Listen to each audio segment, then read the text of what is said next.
Raw data is absolutely packed with powerful stories, but let's be real. When you first look at it, it's usually just an intimidating, meaningless jumble of numbers. The real secret, the real magic, isn't just collecting the data, it's knowing how to make it talk. Yeah, I mean, look at this. This is what we're talking about. A raw data file.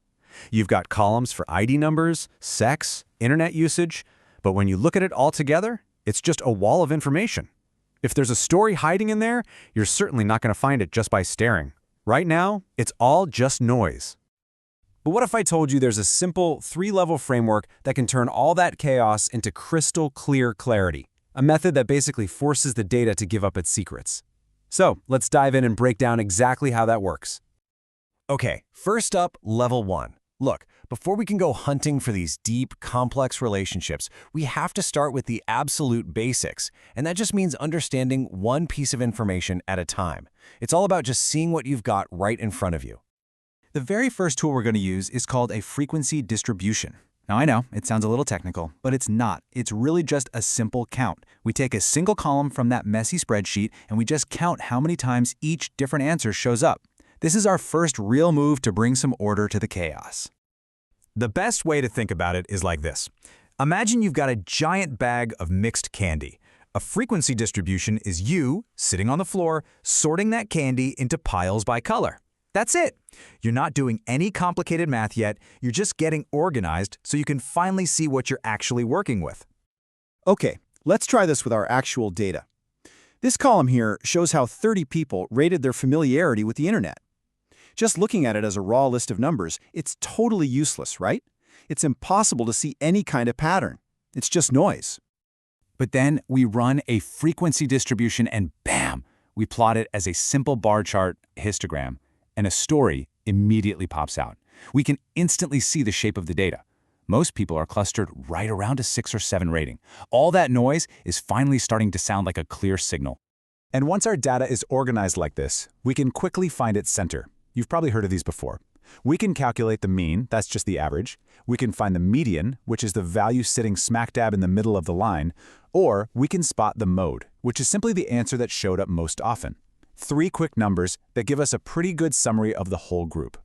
So level 1 is all about understanding one thing at a time, and that's a super important first step.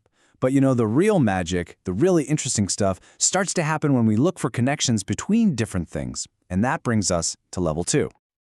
Now, our key tool for this is called a cross-tabulation, or what everyone just calls a crosstab. This is where we take 2 of our variables, 2 of those columns from our spreadsheets, and we smash them together to see how they interact. We're not just sorting one pile of candy anymore. Now we're asking questions like, hey, do people who like the red candies also tend to like the green ones? And here's a perfect example from our data. We've cross-tabulated internet usage with sex, and wow, a pattern just leaps off the page.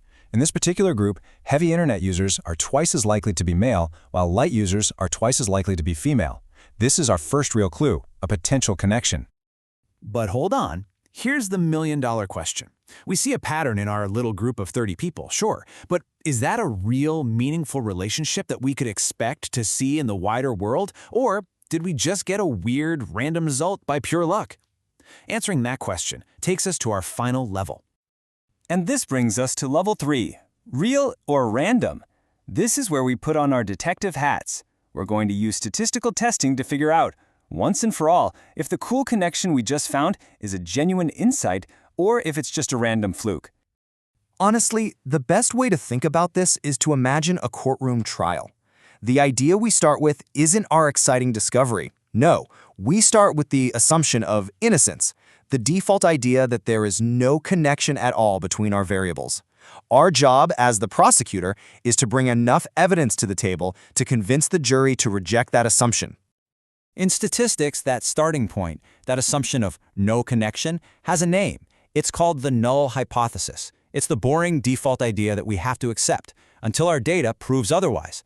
Our entire goal is to find enough evidence to confidently stand up and say, nope, we reject that. The evidence suggests there is a real connection here. So this statistical trial unfolds in 3 simple steps. First, the claim. We formally assume the null hypothesis is true, that there's no connection. Second, the evidence. We run a statistical test on our data, which basically calculates how different our results are from what we'd expect if it was all just random. And third, the verdict.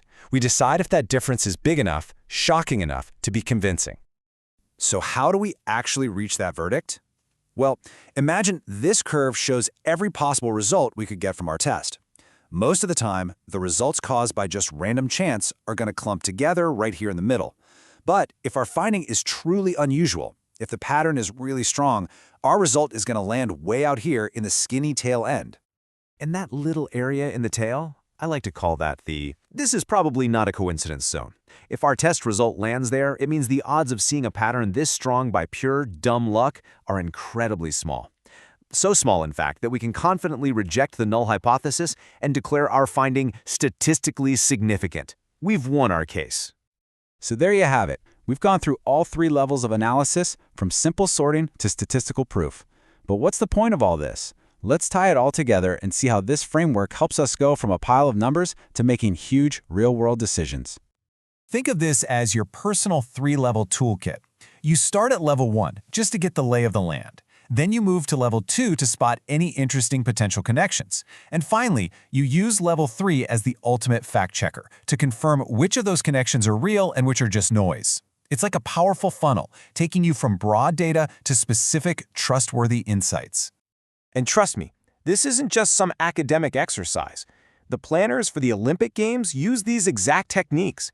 They started with level 1 analysis to figure out the top reasons people wanted to attend, like it's a once-in-a-lifetime opportunity, and that data directly guided their marketing, their city planning. We're talking about decisions worth billions of dollars.